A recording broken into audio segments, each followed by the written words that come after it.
Elizabeth, she's, I don't know how to say it, she's pretty much a wild person.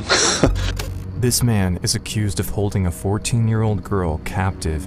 In this interview, filmed just hours before his trial, you're about to see him try to convince the host that the girl is an accomplice. I mean, it was like she was on TV every time, and it was exciting. It was like a vacation for her. I mean, we were having a good time. I mean, no more school for her, you know, it was just hanging out. The first question he asked her was whether or not she was a virgin. There are certain images, Your Honor, she told me she will never forget. She could have went home anytime she wanted to. He took this chain, put it around her neck, wrapped it around her neck. Are you saying that she was a willing participant the whole time? Yeah. 14-year-old Elizabeth Shoaf, kidnapped, assaulted, trapped for 10 days. But she escaped, outsmarting the man who took her. When she got out, she made sure Vincent Filial would never terrorize anyone else ever again. We didn't save her, she saved herself. In the small town of Lugoff, South Carolina, 14-year-old Elizabeth Shoaf lives with her family. She's excited about starting high school and a boy she began dating. It's September 6, 2006, 4:30 p.m. Madeline Shoaf is at work, worried because her daughter Elizabeth didn't call her after school. Donnie answered the phone and I was like, "Where's your sister at?" And he said, "She's not home yet." And I was like, "Well, she should have been home by now."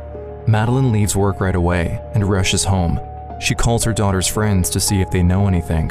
Her husband Don gets home too, and they search around the house for clues as to where Elizabeth might have gone. All her favorite clothes were there, her music, everything. Nothing missing out of the house. Yeah, nothing was missing. Night is falling.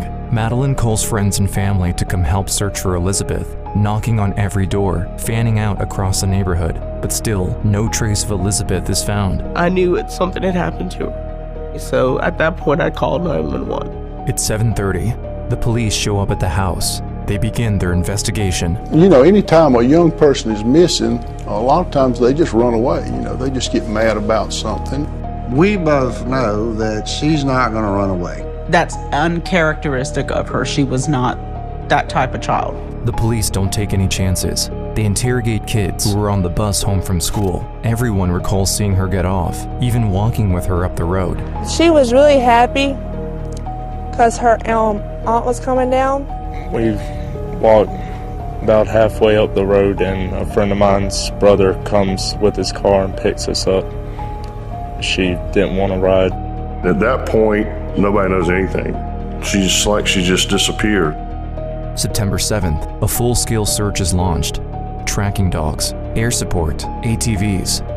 Local TV stations pick up the story, broadcasting Elizabeth's picture. Elizabeth Shoaf walked off her school bus and vanished into thin air. She went to Lugoff Elgin High School Wednesday wearing the clothes you see here. I just want my baby home.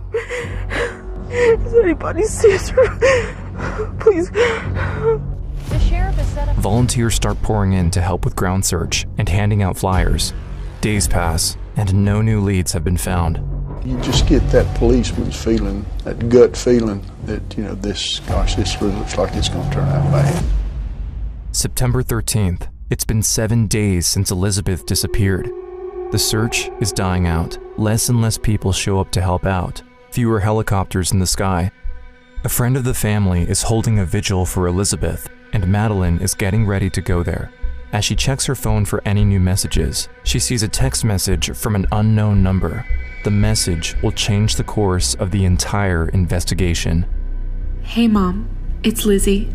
I'm in a hole in the ground near Charm Hill. It's near that dirt road where those big trucks go. Get the police. Though be careful. He has bombs hidden.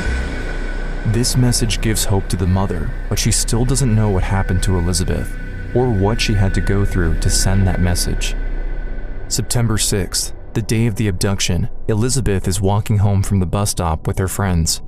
Bus ride home was typical as any other day.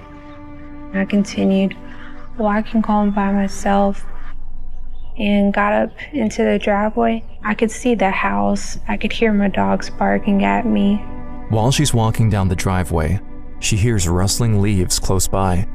A man walks up to her. wearing camouflage pants, a green shirt, and a hand-drawn badge that looked like the Herkshaw County Sheriff's. He says he's a policeman, that they found marijuana on the property, that her little brother is already in custody, and that she needs to come with him. Almost immediately when you mentioned my brother, I was concerned if my brother was okay. So I agreed to approach him. I had a gut feeling that I had made a bad decision. He puts handcuffs on her wrists and a collar around her neck with a box hanging from it. He says it's a bomb and that if she tries anything, it will detonate. Then he takes her far into the woods, away from her house. He was asking me just like the oddest questions, if I had a phone and if I was a virgin. When I would continue to ask him where the police were or where my brother was, he had said that I was a smart girl and I probably should have already figured it out. I'm just crying, asking, don't kill me, don't hurt me. I remember being terrified. Finally, they stop in the middle of the woods. Elizabeth fears the worst. I thought that was where he was going to me and kill me. The man reaches down and pulls up a hatch door from the ground, hidden among the leaves. He had told me to go down the ladder and get into the bunker. He had like a rifle and a belt that had guns and handcuffs, and I saw a taser in it. So I knew he was well equipped to do anything if I acted stupid or whatever. He pretty much just raped me. Right away. Pretty much. I had looked off to the side to one of the shelves that were there. There was like a propane tank and dishes and stuff on it. Stared at it and cried.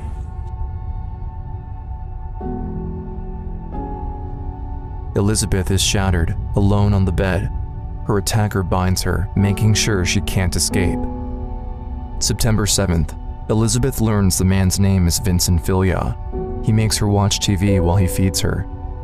The local news channel shows Elizabeth's mother pleading for help. I just want my baby home. Does anybody see her? Please. This reminds her of the conversation she had with her mother that morning. She regrets her last words to her. Because when I left that morning, I was mad. I was rude with her.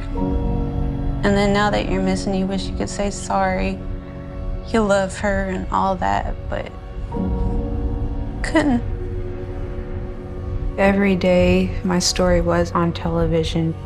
Watching my mom, my sister, my aunts beg for me. I just knew I couldn't give up. September 9th, Elizabeth and her captor can hear helicopters flying overhead, and soon, footsteps. This gives her hope, but Vincent panics. He threatens her that if she screams or tries anything, he will shoot her. I could actually see their shadows walking across the door above me. And I'm just sitting there while they're right above me. The footsteps disappear, and soon it dawns on her. The only way she'll ever get out alive is by saving herself. He would go to sleep, and I would just sit there and ponder as to what I could possibly do to get out of the situation. As she's sleeping one night, she musters the courage to use Vincent's gun. She grabs the holster and puts it down. As she attempts to remove the Velcro, every noise she makes threatens to wake Vincent up, but she continues slowly until finally the gun is free. This is her chance. I had placed it up to his head and pulled the trigger, and it got jammed. She puts the gun back and lays down in bed, crying. The next morning, Elizabeth tries something different. She pretends that she's beginning to like him. He would start to call me nicknames like baby, and I would call him that back. He would tell me he loved me. I'd tell him I loved him. Vincent is beginning to trust her. He even agrees to unbind her. It's September 13th, 1 week since the abduction. Vince takes Elizabeth out for a walk, where he shows her a few booby traps he's made for intruders. He also takes out his phone, which he uses to text his girlfriend. Elizabeth listens to his nonsense while he talks, but all she can think about is that phone. It's nighttime. Vincent falls asleep. and Elizabeth quietly gets out of bed. She opens Vincent's phone and begins writing a text to her mother. For each letter, she has to press multiple times. She hopes Vincent won't wake up before she can send the text. After pressing send, the message says it failed. And I would go up to the door and I would try to get signal right at the door. I pressed send. I was terrified that he might wake up and see me. If he did, I knew he would have killed me. And I would continually press send, and it just failed. Elizabeth tries again and again, even the following night, but her messages never go through. It's September 15th. For the first time in days, they can hear helicopters in the air. Vincent panics, wondering why the search has regained momentum, and so he turns on the news. They finally put out that my mom had got a text message for me. I felt my heart drop. He asked me if it was me. I began crying, told him I loved him, I wouldn't do that to him. And you could tell he was trying to gather his thoughts, figure out what he needed to do next to save himself. And then, Vincent actually asks her what she thinks he should do. He was just asking me if he should pack stuff up and go ahead and start leaving, or if he should stay and wait it off. And I just told him that he needed to pack his stuff and leave while he could, because if so, the police are gonna get him. And I didn't want him in jail. And I acted like I wanted him to be safe. His last steps out the ladder and out the door, I remember telling him I loved him and shut it and tied it up right there behind him. Elizabeth is finally alone. She's not sure if it's really happening. She doesn't risk leaving right away because he might be waiting outside. Instead, she waits until morning. September 16th, Elizabeth wakes up to find she's still alone. She doesn't waste another second and goes up the ladder. Once outside, the thought of stepping onto one of his bombs stops her from running off. I just looked around it was the first time I saw the outside in daytime, so it was just beautiful to see the trees and feel the fresh air again. But I couldn't hear anybody around me, so I decided to yell. Somebody finally yelled my name back. I instantly just fell to the ground and started crying. The captain ended up giving me a hug. I was in tears. I didn't know what to do. But he told me I was okay and, I was safe now. I didn't have to worry about anything. One of our guys actually carried her up the hill to the command post where we had the ambulance standing by. When she got just about almost there, she said, "I'm all right." And she gets down and she's walking, and she's basically saying, "I'm walking out of here." About 7:30, and I seen the white truck come up the road. I was like, oh my God. Captain Tom was very excited. He was just so ecstatic, you could tell he was crying. He told us that they had found her, and I was just like, oh my God. I was just so happy, I just could not quit crying. The best feeling ever to hug my parents again, to just feel my mom holding me, just to know that I was with her again and she didn't have to worry about me. In South Carolina, a 14-year-old girl is back home this evening after a horrific ordeal. Authorities say she was kidnapped by a man who sexually assaulted her and locked her inside an underground bunker. Elizabeth is safe, but Vincent Filya is still on the run. A few hours later, police get a tip from a woman saying she encountered Vincent as he tried to steal her car. He had a long knife hanging off his belt. Pretty much all I saw was his face. I recognized him from the internet. I was kind of cursing him out for doing this in front of my child, for putting my child through this. He's already hurt one little girl. He knew he wasn't getting my keys, and he said, okay, never mind, and he started running down the sidewalk. Police act quickly and locate him a few hours later. I think it took Vincent about a minute to deny everything, and that this was all made up, that the truth would come out in the end. Vincent agreed to an interview with Dateline's Keith Morrison hours before his trial. It's all gonna come out in court anyway. Elizabeth, she's, I don't know how to say it, she's pretty much a wild person. Are you saying that she was a willing participant the whole time? Yeah.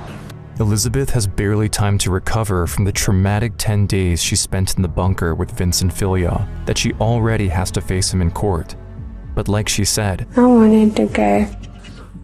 It was weird to look at Vincent because I kind of felt happy just because I knew that he was locked up and I'm sitting there in the courtroom while he's in jail. All she asks, Your Honor, is sentence him so that this can never happen to anyone else. I can think of no crimes short of murder more repulsive than these 17 different indictments and charges that have been brought against you. All sentences to run consecutive. Good luck to you, sir. Vincent Filio was sentenced to 421 years in prison without the possibility of parole. I remember Elizabeth saying, I beat him. And I'm like, yes, you did. You did beat him. I think of it because I don't want to forget it because that's something I accomplished that a lot of people might not have. It makes me feel good to know that I got to get through something like that. How do you go through hell like that for 10 days and just come out on the other side as strong as she did? There's no playbook to tell her what she should have done down there. There may be one now because she made all the right moves. I don't think you could ever really move past something like that happening to you. It's always going to be there, but as the years go on, things do get easier. Today, she's a loving mother, grateful for a new, beautiful life. Really just trying to live life to the fullest. Now that I have a child, I'm of course wanting to give him his best life possible as well. Elizabeth understands that the healing journey will take time, but she also sees the extent of her own strength. Elizabeth Shoaf looked terror in the face and saved herself.